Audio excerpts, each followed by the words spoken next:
පුතේ මේ ගැටලුව මිනිසෙක් නිවසේ සිට තම කාර්යාලය බලා පිටත් විය. ඔන්න මිනිස්සෙක් තමන්ගේ ගෙදර ඉඳලා කාර්යාලයට යන ඔන්න ගෙදර. මේ නිවසේ ඉඳලා මෙයා යනවා ඔහොම එයාගේ කාර්යාලයට ඔන්න කාර්යාලය. මේක නිවස. නිවසේ ඉඳලා මෙන්න මෙයා යනවා කාර්යාලයට. හරි. ඔහුගේ ගමනින් 4න් එකක් පයින්ද. මෙයාගේ ගමනින් පුතේ 4න් එක කොටසක්. මෙයාගේ ගමන කොටස් 4කට බෙදුවොත් 4න් එක කොටසක් මෙයා යන්නේ පයින්. ඔන්න 4න් එක කොටසක් යනවා පයින්. ඊට පස්සේ 4න් කොටස් දෙකක් බසෙන් යනවා. 4න් කොටස් දෙකක් යනවා බසෙන්.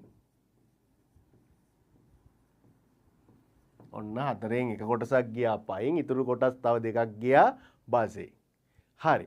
ඉතිරිය ත්‍රිරෝද රථයකින් ගමන් කරන ලදී. ඉතිරිය එතකොට පුතේ මෙයාගේ මුළු ගමන කොටස් 4කට බෙදලා 4න් එකක් පයින් යනවා. හරිද?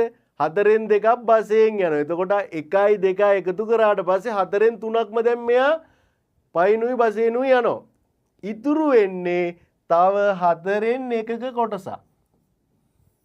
ඒක යනවා පුතේ ත්‍රිරෝද රථයකින්.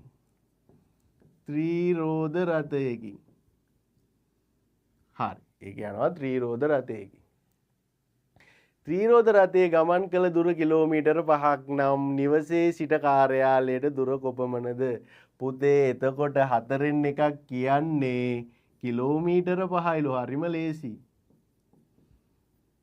එහෙනම් 4න් 4ක් කීයද? 4න් එකක් කිලෝමීටර 5යිලු. එහෙනම් 4න් 4ක් හොයන්න මොකද්ද කරන්නේ? කිලෝමීටර 5 ගුණ කරනවා 4න්. කීයද එතකොට? 20යි. කිලෝමීටර 20යි ඈ. කිලෝමීටර 20යි. පිළිතුර කිලෝමීටර 20යි. කිලෝමීටර නැත්තම් වැරදි දාගන්න. හරි.